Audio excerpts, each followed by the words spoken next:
SD Islam Darul Amin mempersembahkan drama Hari Pahlawan Perjuangan KH. Hashim Asy'ari. Masa yang dinanti selama ratusan tahun akhirnya datang juga. 17 Agustus 1945, Indonesia menyatakan dirinya sebagai negara yang merdeka, sebagai sebuah negara berdaulat. Namun, belum genap 1 bulan usia kemerdekaan, Indonesia mendapat cobaan yang berat.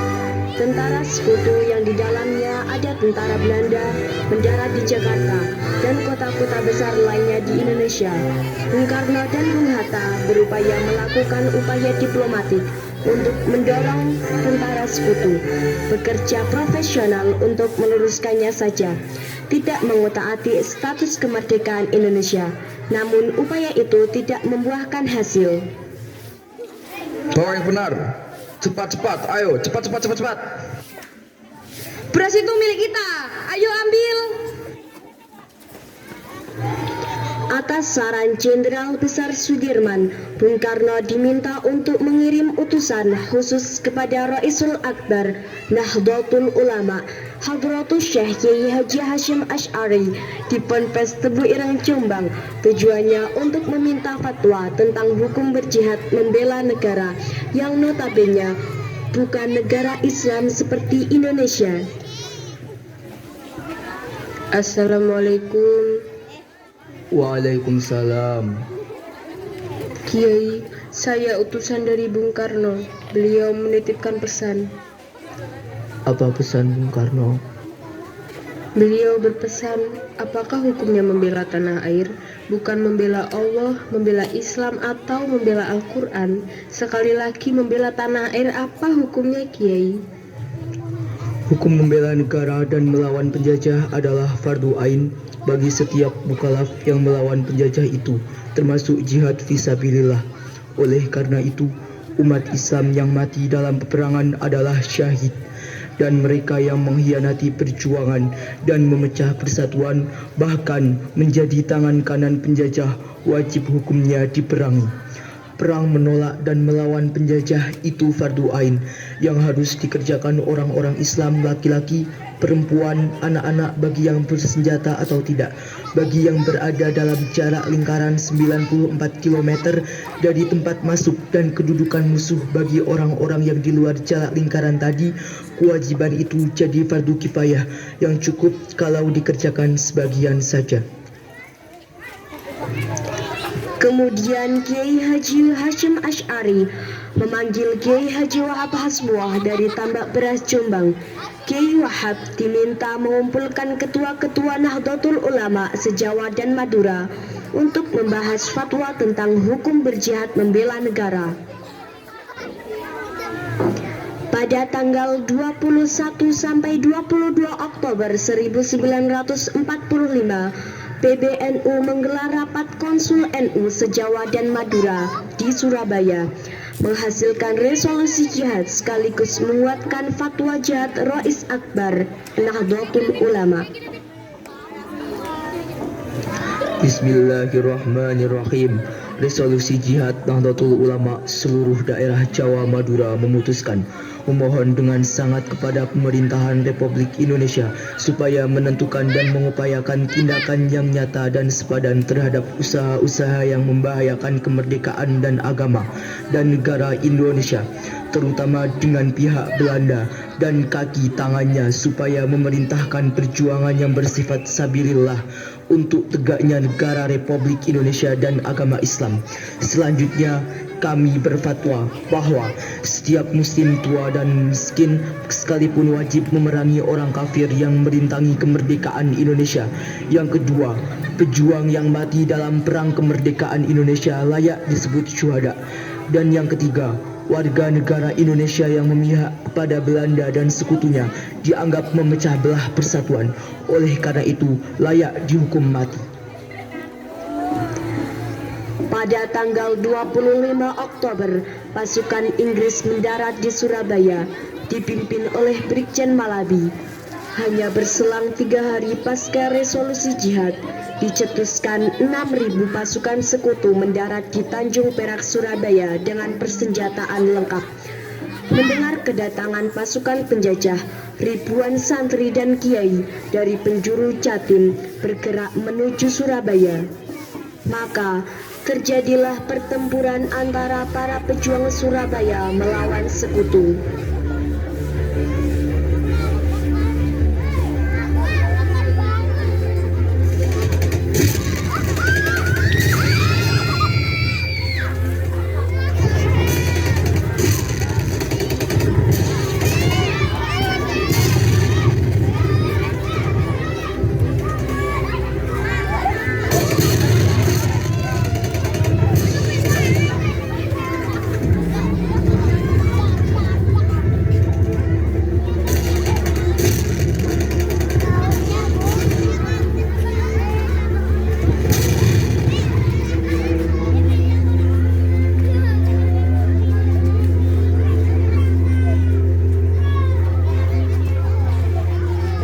Pada tanggal 30 Oktober 1945 telah terjadi gencatan senjata antara Laskar Arek-Arek Surabaya dan pasukan sekutu Inggris.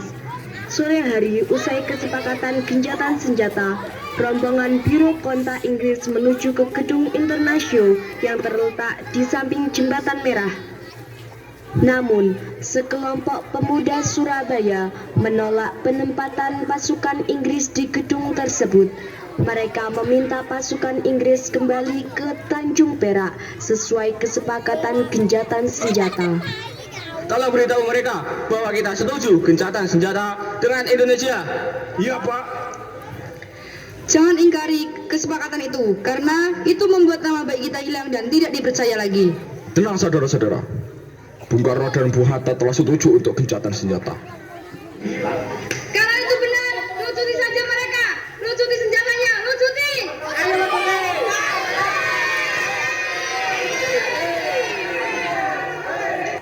Kami menerima permintaan kalian. Saya yang akan bertanggung jawab penuh. Dan sekarang biarkan kami masuk. Mereka akan bertanggung jawab penuh. Jadi biarkan kami masuk ke dalam gedung itu. Rakyat Indonesia pun memberikan kesempatan untuk pasukan Inggris masuk ke dalam Gedung Internasio. Mayor. Iya, Pak. Saya dapat perintah dari Brigadir Malabi. Proses gencatan senjata sedang berlangsung, tetapi mereka menginginkan kita menyerahkan senjata dan menyerah. Akan tetapi, Jenderal memerintahkan kita untuk mengambil tindakan apapun yang diperlukan untuk memastikan keamanan bagi pasukan. Siap, Kapten. Akhirnya, terjadi ketegangan yang menyulut baku tembak. Di tempat ini secara mengejutkan, Brigjen Malabi tertembak dan mobilnya terbakar, dan gencatan senjata pun berakhir.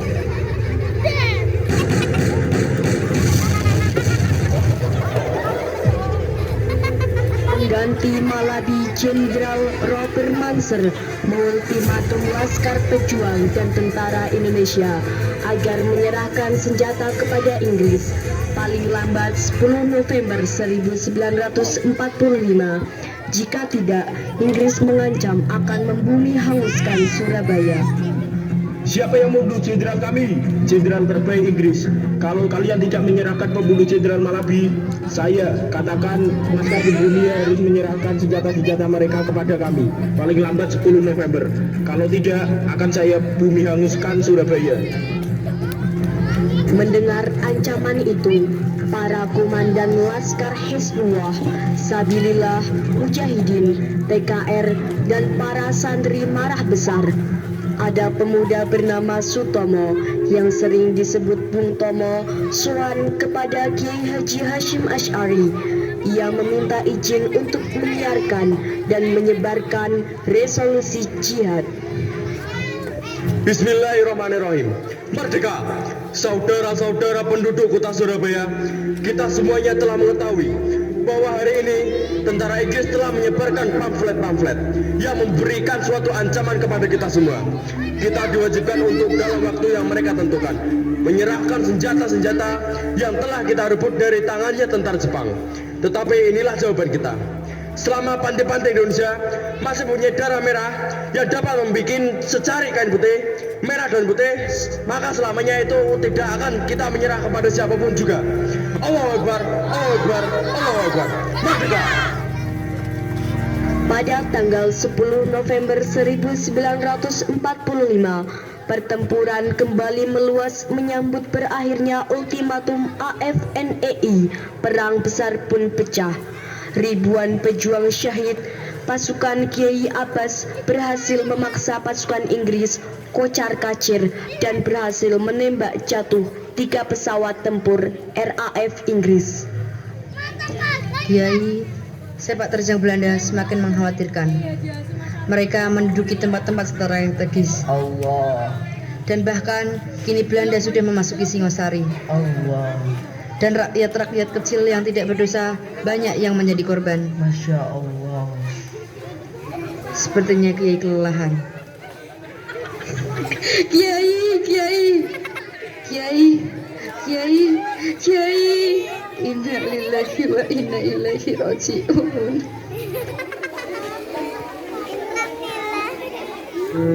Indonesia berduka karena kehilangan Kiai Haji Hashim Asy'ari. Namun, perjuangan terus membara demi negara kesatuan Republik Indonesia, walau pasca negara terekspor dengan baik. Pada hari ini, para santri telah mendiskualifikasikan perjuangan para santri dalam mempertahankan negara kesatuan Republik Indonesia. Jangan lupakan sejarah.